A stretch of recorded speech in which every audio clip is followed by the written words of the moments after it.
Well, good morning everyone. It can be only one thing. We're awaiting a train. We are collecting a new car. No, we're not going to collect Bella de Bolingo. That will be happening soon. Some excellent progress over on the 6D Diesels channel, but she's not quite ready yet. So we're still waiting the green light for that one. We're off to collect a new car, and this one is a Valentine special. Obviously we've got Valentine's Day coming up soon. How do you say you love someone? You buy them the car of their dreams. Fortunately for me, the car of her dreams is £800.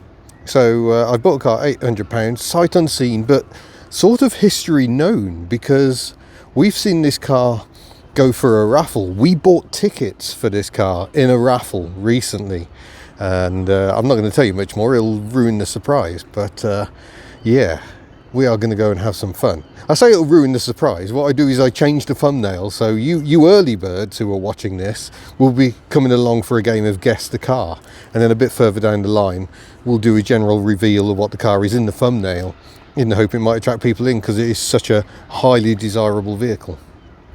Maybe.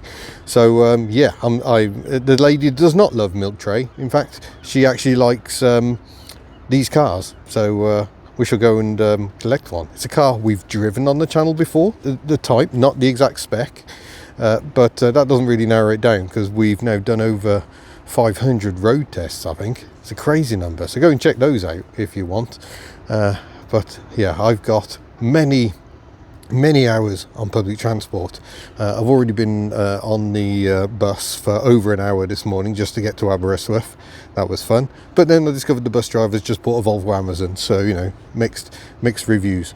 And now I'm on the train, and it's now getting on for 9:30 in the morning, and my train arrives at the final station in Northumberland at almost 5 o'clock this afternoon. So a long and boring day for me, which fortunately for you, I shall condense.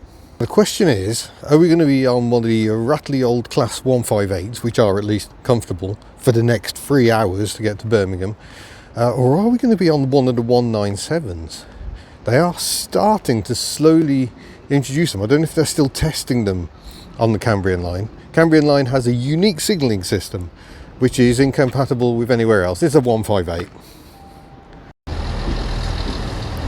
Yeah, one of the old 158s. Still giving trusty service here on the Cambrian line. Just 2 cars, so it might get crowded. I don't know if we're going to change at Shrewsbury. There might still be a chance of a 197. They are starting to use them on that stretch from Shrewsbury to Birmingham, because I think that's standard signalling. But yeah, there we go. Maybe it's my last time on a 158. Who knows? I mean, they are loud, but I quite like the noise, I must admit. But let's hop aboard and set off first for Shrewsbury, then Birmingham, then Morpeth.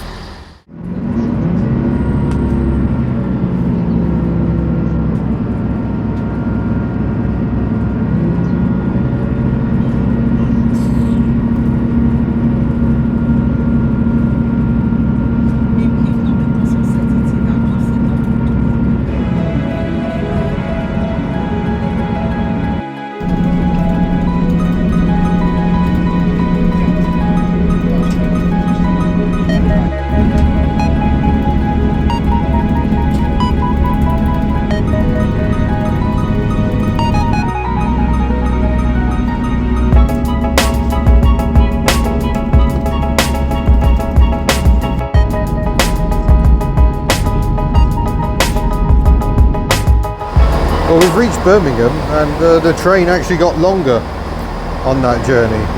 Unfortunately, it looks like the next train's been cancelled, so I'm going to head upstairs and try and work out what's going on. I've no idea why it's been cancelled, but I'm going to file it under not very helpful. So yeah, much longer train now.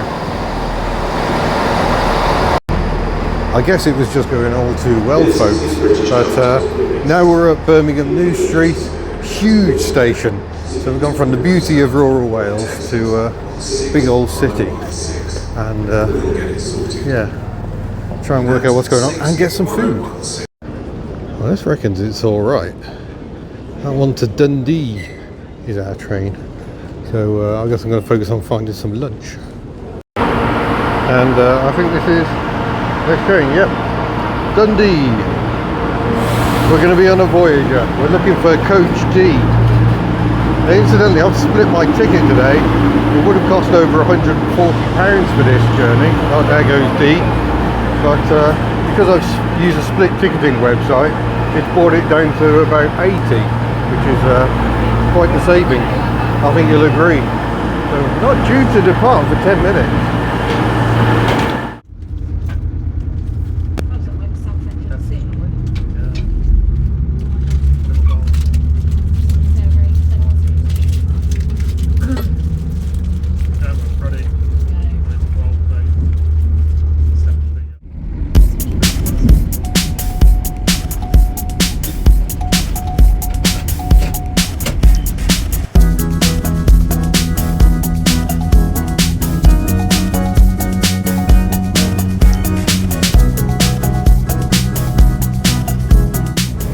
Feels like I've been travelling for days, but we are nearing our destination.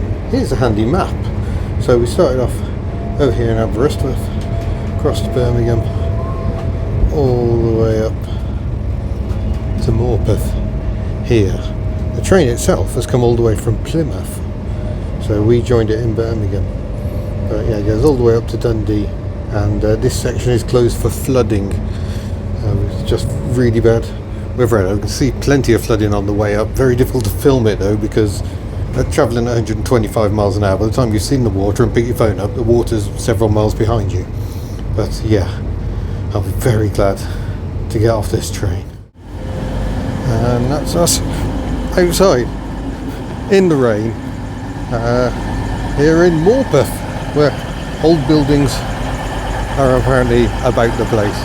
Ugh. Right, I'm going to get a lift to get to the car, and then we're going to do the handover and everything, so I'll catch you in a bit with the car. There you go. Give you some 19 litre 750 horsepower Cummins action just before we leave the station. Why do Cummins engines sound so good? Bye. Well, I'm in the new car. It's pouring down with rain. You might be able to guess it from this, you might not, but I think we're going to have to wait till tomorrow for the big reveal. I am heading to my hotel. And we are going to Halvard, because that noise is starting to do my head in. And the back one, when it chooses to work, which is not very often, is even worse. So, can get some wiper blades. Oh, I know, I'm such a tease, but at least you've probably seen enough to know it isn't Kitsch's Panda that he recently raffled. That could have tempted us as well, to be honest, but I'm going to get some wiper blades and then maybe try and find some food. So, did it work? Much demisting action. And apply wipers. Oh look, nice quiet wipers now. And the back one? Oh, the back one is on. It just, yeah. The back one very often does not want to play. I'm going to leave the back one on. Maybe it will come on at some point, and I'm going to show you what we're in. Congratulations if you said Mark 6 Escort. There she is, folks.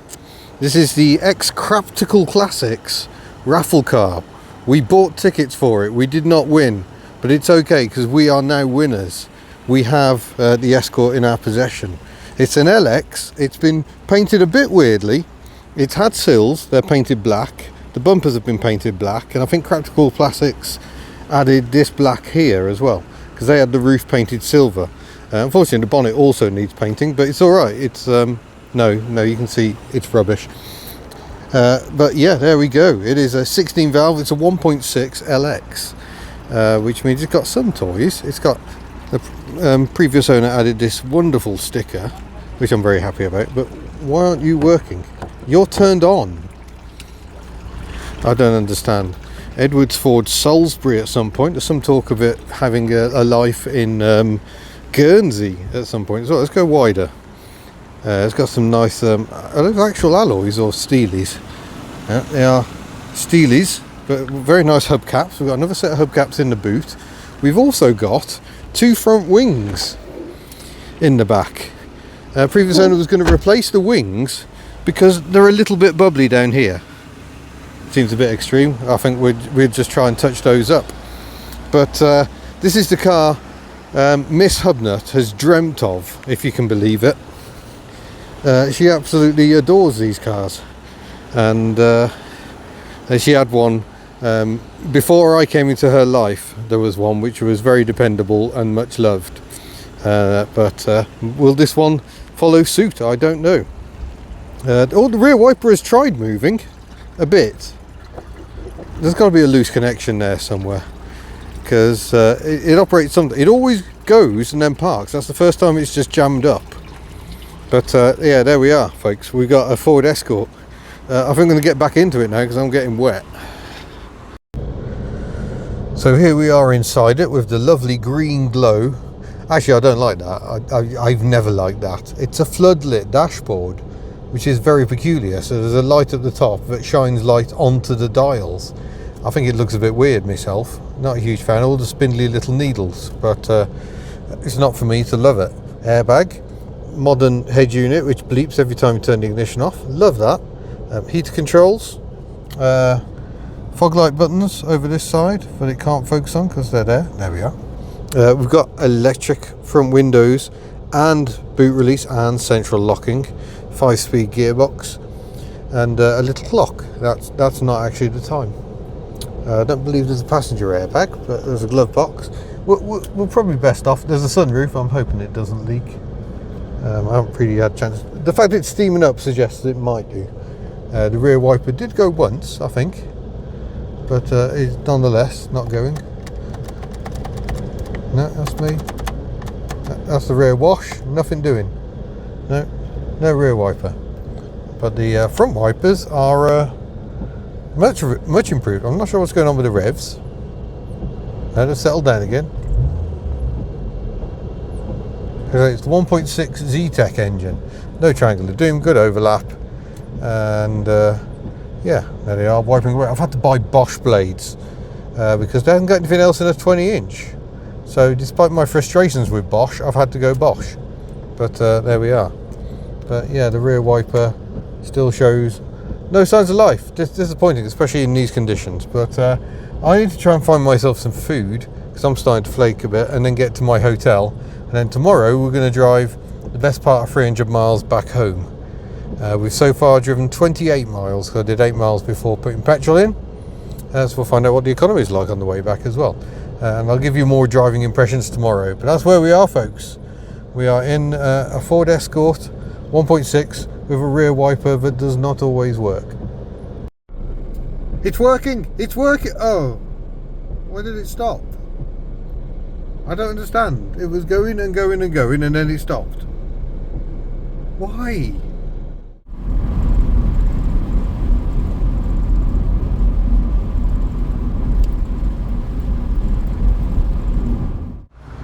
Well, we've made it to our overnight accommodation. 2 complaints. One, if you have the lights on and open the door, even if the engine's running, yeah, horrible. Why does it do that? It doesn't need to do that. And the other problem is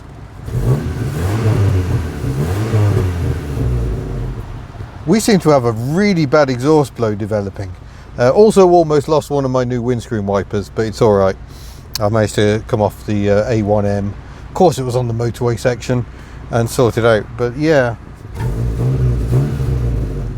that seems to be getting a lot worse. We're going to have to assess that in the morning. But I'm going to go into the travel lodge, find my room, have some dinner-ish and rest. This isn't just dinner, this is M&S dinner. Yep, I went to M&S in my 800 quid Escort. Not even sorry.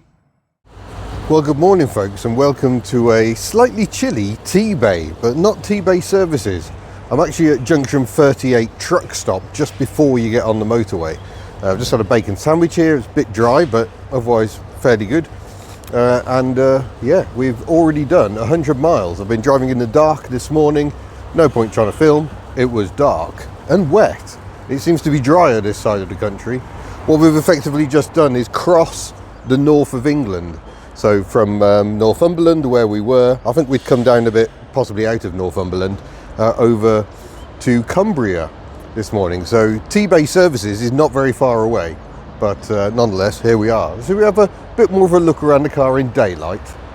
Might actually have a look under the bonnet, because I haven't done that yet. Oh dear, that BMW seems to have broken down. Stay quiet, folks. Right, I hope I'm not going to get demonetised for the bloke swearing loudly over there with his transit van, but here we go. 16 valve Z-Tech twin cam engine, but only 90 brake horsepower from 1.6 litres, which is what Peugeot and Citroën were getting out of a 1.6 in the 1980s with a carburettor. So it looks good in here again. Strut tops look okay. It's not looking bad at all. I suppose I should probably have a look at this. Does that look like it's got oil on it? Yeah, we'll give that a dip and a wipe and a double check. Looks like we've got coolant. Temperature gauge is not working, but it is definitely getting up to temperature and feeling toasty. So that's good. So yeah, there we go. Does it sound quality? Reasonably. As I was saying, in the back we've got a pair of, I think they're brand new unused front wings included in the sale. Looks like we've got a book pack, which we might have a look at later when it's not absolutely perishing. One issue I do have is I'm just going to open the boot. Electronic release, posh, eh? Oh no, I'll take it back. Look, we've got a full set of wheel trims in the boot. We've got some coolant. Should that be concerning? We've got some paint, so we can touch up bits of it. Air filter and a thermostat. Interesting. Oh, I think he bought the thermostat thinking it might fix the issues, but the temperature gauge issue, but it won't, because it is getting up to temperature. The gauge just doesn't work at all. This is vibrating horribly, which is quite irritating, but I don't think there's much I can do about that, really. So let's just open that up. Gives us a bit of a prod. Yeah, that is going to be extremely irritating, I think. Oh well, we shall get yourself and we'll continue our drive. Of course, we've still got the slight issue of the exhaust is sounding somewhat throaty this morning. Oh, no, just go away. Radio doesn't want to connect to my phone, which is great. Oh, was that a bit of alternator chatter as I put the load it up a bit? Oh, great. Love alternators. It's a slightly chaotic exit from the services here, but yeah, we're now going to get onto the M6 motorway up here at junction 38, and then we can start making our way back south again. But it certainly seems to drive pretty well, exhaust noise aside. Sounds so cool. It sounds like I've got a sport exhaust on the inside. On the outside it must sound horrible.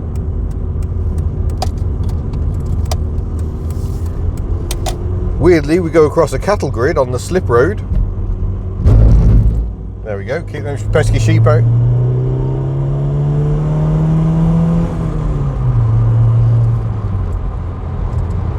And it seems to gather pace quite nicely, and just sits at motorway speeds fairly well. I mean, by modern standards it's a bit revvy because it's doing 3,000 revs at 70, but we're 50 mile an hour here at the moment. And look at the views.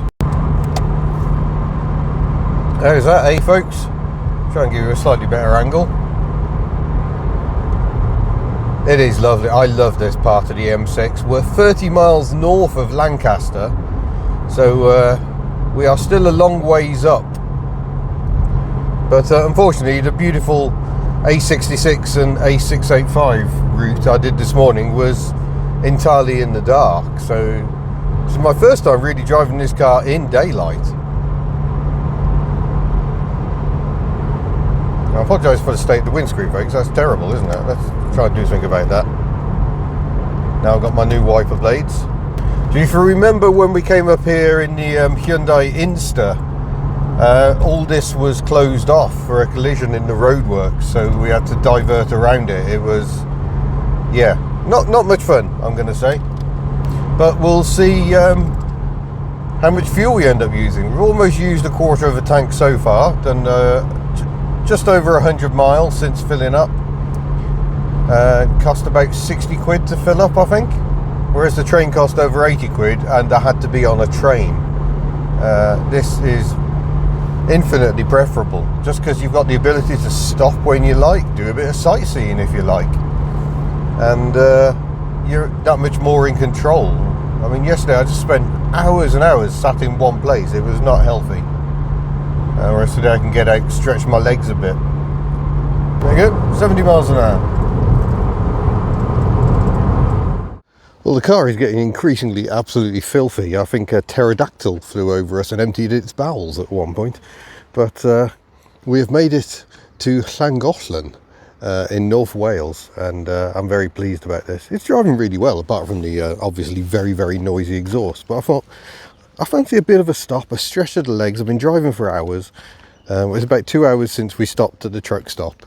Had a really good run down. There were warnings of traffic delays, but pretty much none of it. So yeah, I'm going to go and look at something I've never seen before, and I'm really looking forward to it. And I know Miss HubNut would not want to join me for this one. So the difficult thing is I've got to try and work out how to pronounce it. So I think it's Pontcysyllte. No, that was too hard. Let's try again. I think it's Pontcysyllte. Oh, Pontcysyllte? I don't know. Yeah, it's a massive aqueduct, and I'm looking forward to seeing it. Here it is. So let's go and see what it actually looks like. It would certainly seem it's not busy in early February. £3.50 for the car park. Apparently I was lucky because the machine actually worked. Right, let's go and have a nose.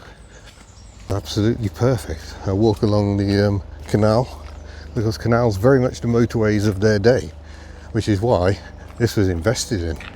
I am reliably informed by my much better half, who had the privilege of growing up in Wales. Pontcysyllte. No, I'm probably still way off.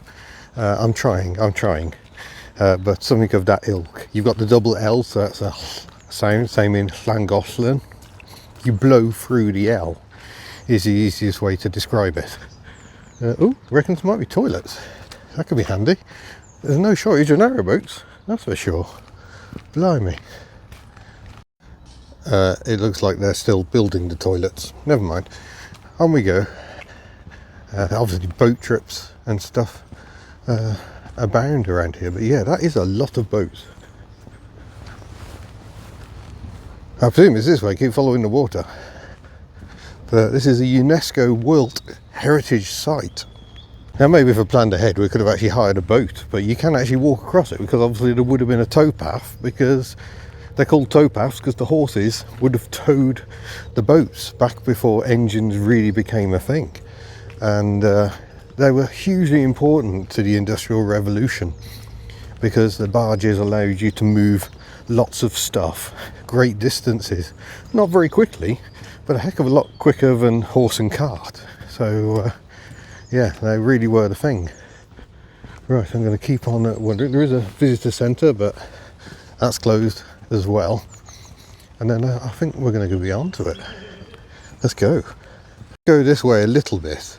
So there you can see the top of it snaking off into the distance. It's a cast iron trough, and it's 126 feet up in the air on brick pillars. We'll see if we can get a better look as we go along. But yeah, completed in 1805. Just remarkable. Well, here we are. We're starting the walk across. This feels quite vulnerable. Imagine how vulnerable it feels when you're in a boat sat looking over the edge. The gorge is going off to the left. I've just been collared by someone trying to get donations, because at the moment there's government funding to support the canals, but it seems that's coming to an end. So oh my gosh, what a spot.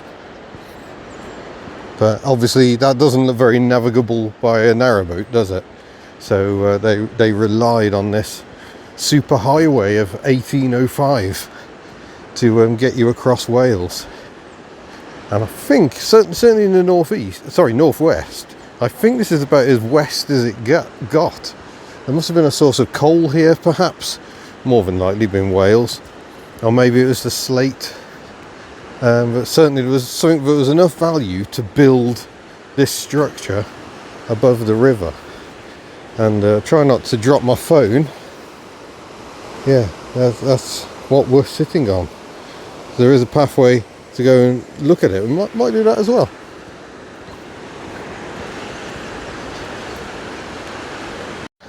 Tell you what, it gets quite interesting when you have to pass someone. Gosh, it feels very narrow, and you're squeezed against the barrier and the massive drop one side, or a very soggy other side. We're almost there, folks. There we go. Also get a beautiful view of the sewage works down here. Wonderful. I used to work next to one of the largest sewage works in Europe. At times you could chew the air. It was not entirely pleasant, but very necessary. Who's on? I'm not going to try and walk the length of it. I think that one over there is a viaduct. So rather than water, that's for transporting trains, I think. It's also very beautiful, isn't it? Especially on a chilly winter's day. Oh my god, there's a jogger coming. I'm going to have to speed up. There we are, a commemorative stone. Took 10 years to build, part of the Ellesmere Canal. And Thomas Telford, one of the engineers behind it. What an incredible man he was. Yes, indeed, cross with care. Right, the Welsh for cross is croswch. So now you know. But we can go down and have a look at the structure down here. It's a bit uneven. Oh my gosh. Oh yeah, this is a good viewpoint.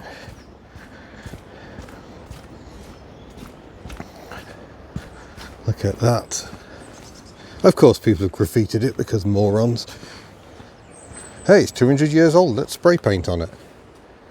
There we go. So these are the people who look after the canal here, the Canal and River Trust. Very important work. And you can see we are on this canal here, this little offshoot into Wales. Most of it obviously focused on the Midlands and up Manchester and across. So we've driven down from up here today. It's been quite a trek, but hugely important work. So even if you're not on a boat, if you're walking the towpaths, a little contribution to these people would be helpful. Oh my days, there's heady heritage to view as well. Look at that. Bedford CF camper and Mercedes Sprinter recovery truck. And last one of those I saw was with Al, 6D diesels. Right, let's get ourselves back in the car and continue on homewards, I think. How bad does it sound? I haven't got a tripod.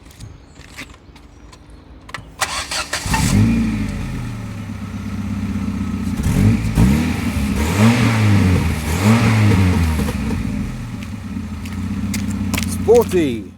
I've just parked the burbling beauty up in Llangollen because the sat-nav brought us this way and I thought you probably want to see it. If you've not been to Llangollen before, it is really, really nice. I've just realised I haven't locked the car. Maybe I'll lock the car. So as well as many, many old and lovely buildings, including a shop with a very long name. What? No, I'm not going to try and pronounce that. This is the river and the railway that are really the main draws. So we're going to hop over the river, hop over the road rather, and because I think this will give us our best view. That's D lane, D side. There's a cafe. Look at this. Plenty of water in the River Dee at the moment. And then over the other side, you've got the Llangollen Railway. A very active steam railway. And looks like they might actually be doing something today. Or maybe that's just volunteers tidying up. I can't imagine this is really tourism season. Riverside taxidermy. I mean, it's bizarre, but why not? And then horse-drawn boat trips up there. I didn't know horses could draw, but there we are. Yeah, isn't this lovely? Just picture postcard pretty, even on a dreary day like today. Now let's go and have a nose over the other side. I consider that the best view, but it's still nice, folks. So this is why you should come to Llangollen. Yeah, a lot of water coming through today. Meander out of this space. Yep, you're sounding quality car. And I can give you a quick whistle stop tour of Llangollen on the back roads.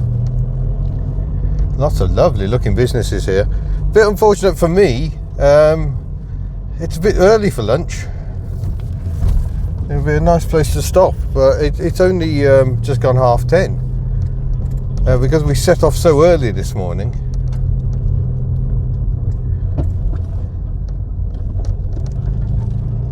Oh, where are you going? You're going now. Okay, that's all right then. Excuse my booming Ford Escort, folks, as we where are we going? That way. Excuse the bumping around in the boot as well. Obviously, there's cans of paint and all sorts in there.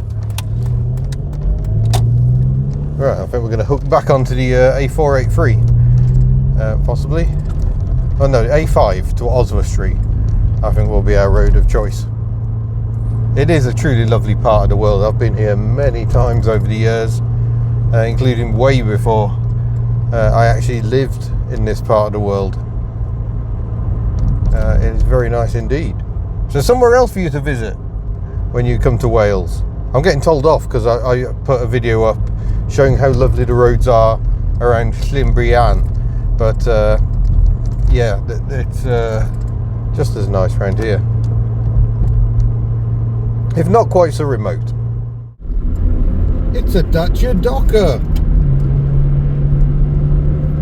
It's the Dacia Berlingo equivalent on French plates, because they didn't sell them here in the UK.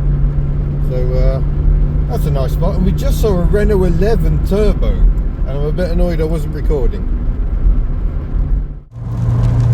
Well, guess what? It's pouring down with rain again.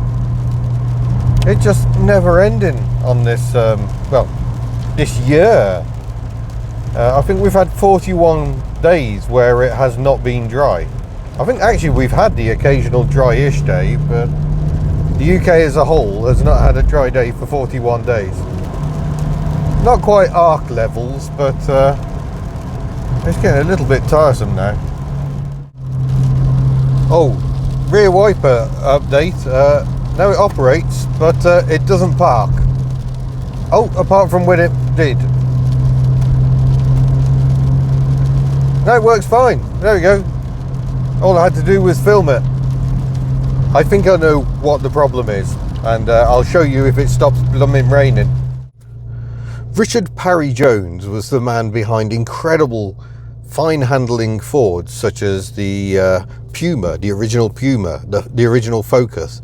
He also had a hand in improving these cars. They were panned so much as the Mark V Escort for their handling lack of prowess, but Ford took action, and Richard Parry Jones, a fine Welshman, was behind that. So I guess we'll go for a bit of a thrash and see how the Escort fares. Right, here we go. Excuse the exhaust.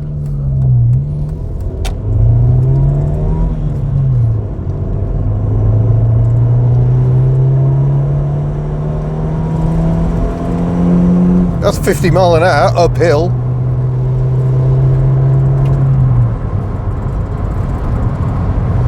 Into some bends. Yeah, you can definitely feel that influence. The steering isn't like overwhelmingly full of feedback, but the gearing of it is it's just perfect. So it doesn't beg you to thrash it. It's not like a Ford Puma. I've driven a Ford Puma along this road and it was insane fun. This is it's still a bit toned down because it is a family hatchback, but nonetheless yeah, it just feels right, and the ride's pretty good as well. I'm obviously a Citroën man. I know where the best ride quality is, usually the Reserve of the French, but yeah, this feels pretty nice. And it's just pleasant to drive, and it's going to be very interesting. I think I'm going to film a full comparison once I've fixed the exhaust with the Vauxhall Astra, because they did kind of overlap a bit in production. So obviously one of the reasons the Mark 5 Escort had to improve was that the Mark 3 Astra was better. So did Ford get it right with a 6? That's the question we need to answer.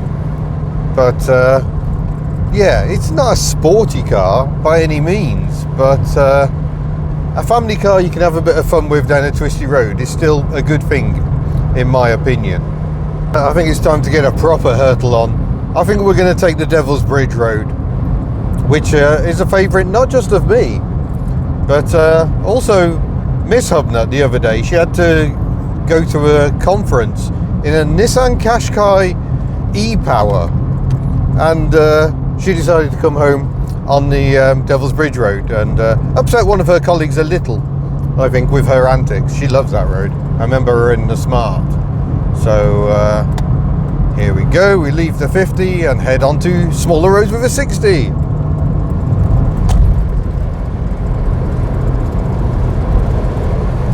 Over the crest.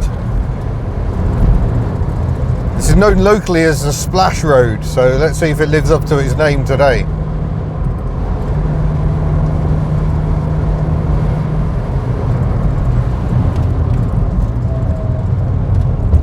Oh yeah, there's a splash.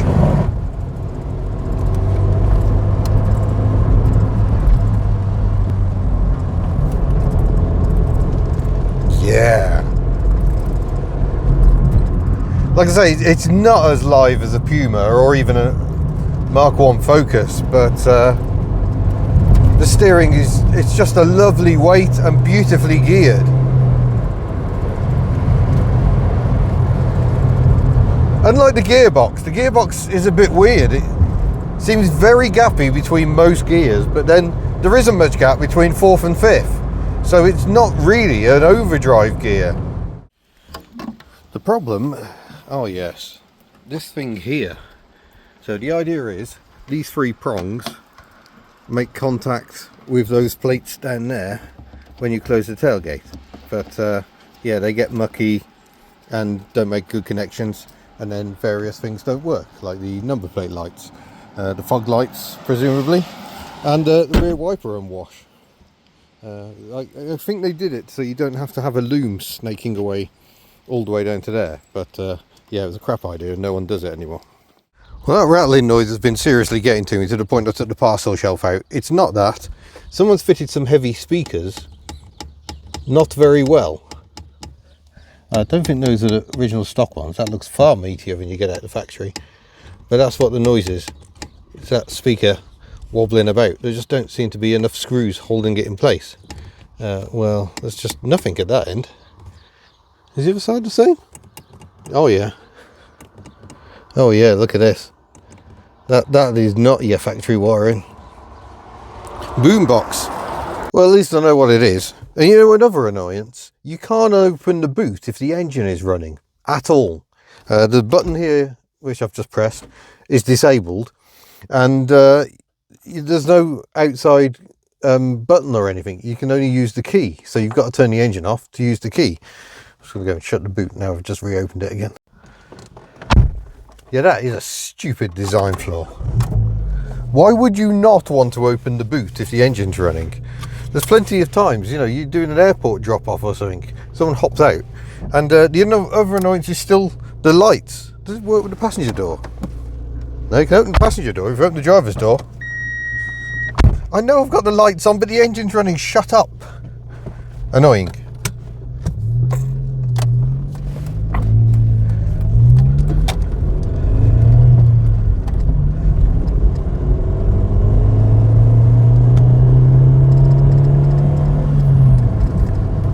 Also annoying, this wiper is not fitted correctly. It is too low, so it's not coming up high enough here, and it's going down too low there. I will sort that out. Other wiper geeks may already have been triggered by that, but we'll get there, folks. I've got no tools with me at all, so I'm stuck with what I've got. Weather's turned rubbish again. We've got that brief little window where I could enjoy myself, but now we're back to being cautious because it's all wet again. And I don't know what the tyres are. They do seem quite grippy. I will say, now I've driven it along more of this road, one of my favourites, I will say the front end is very well controlled. It turns in nicely, it's not upset by bumps. The back end is a different matter. I guess there's a limit to how much they could re-engineer the back end. It's not independent rear suspension, and I think it's a very good example of why they wanted it for the Focus. It just doesn't feel very well controlled, the back end, and yeah, I don't like it. It feels nowhere near as accomplished at the back as it does at the front, and that means you lose confidence in the bends because the weight transfer catches up with it, and it just, yeah, it doesn't feel good. Now, I don't fully understand it because there are cars out there with beam rear axles that still handle well. Whether it's just the positioning of the springs and dampers or the rates, I don't know. I'm not an engineer, but I do know it is a little concerning. Most of the time you're not going to notice, but when you're really pushing on, it just feels unhappy. Probably stops you driving too much like a lunatic, to be fair. So Minnie HubNut and I are here in a car park waiting for Mr. HubNut, who has purchased a new vehicle, which will shock you all not at all. He's told us to wait here, and let's see what he's got now. We can hear a car. We can hear a car approaching. What is? Oh my goodness! Oh. Now, I know this car.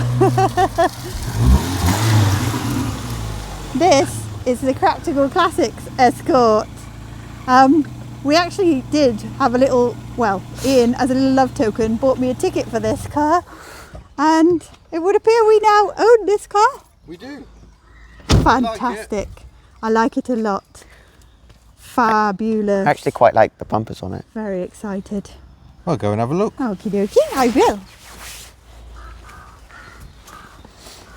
This is a bit of a throwback for me. I remember this being quite low mileage. Lowish.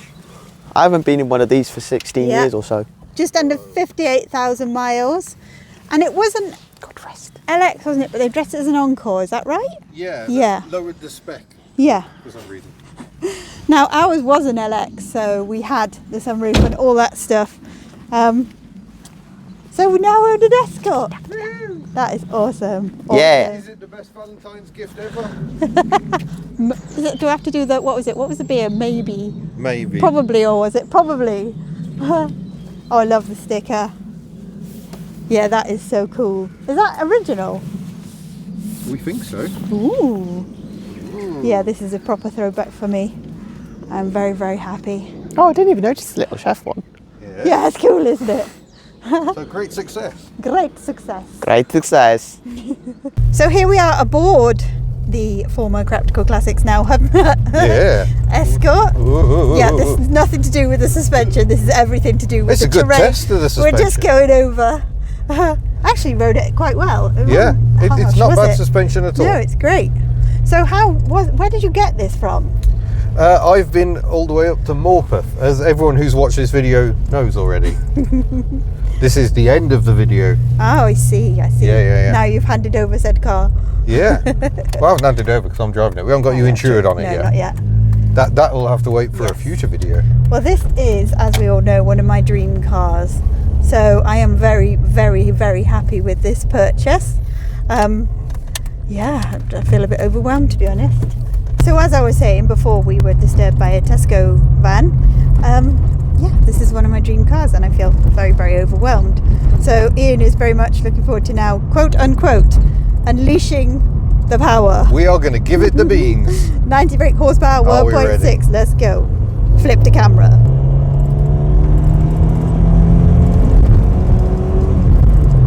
Does it have a little exhaust blow? A mere hint of an exhaust blow, yeah. I think that adds to the experience. It sounds sporty in here, but it sounds dreadful outside. I couldn't give a monkey. But yeah, handles well, rides pretty well. I do like it. So you do like it. I do actually like it. I've done over 300 miles in this car today. And how do you feel? I like it actually. Most importantly, as we're getting on, how are the seats? The seats are pretty good. They're not amazing, but they're pretty good. I think compared to some other cars on the fleet, they may be superior. Oh, what are you inferring there? Well, yes. What car am I thinking of? We've got quite a few at the moment, We have got quite a few. including one which dates from exactly the same sort of time in the exact same market sector. So, Yeah, so comparisons coming on that, I think. folks, should we do a comparative? This versus the Astra? Yeah, I think it would be too good an opportunity to miss, don't you? it's got to happen. Got to happen. I think so. Say, like all of you, just put it in the comments. Yeah. But there you go. This is my Valentine gift. It seems to have gone well. So we're going to have a little hurtle, and we shall see you in a future video. Farewell. Ford clock. Yeah.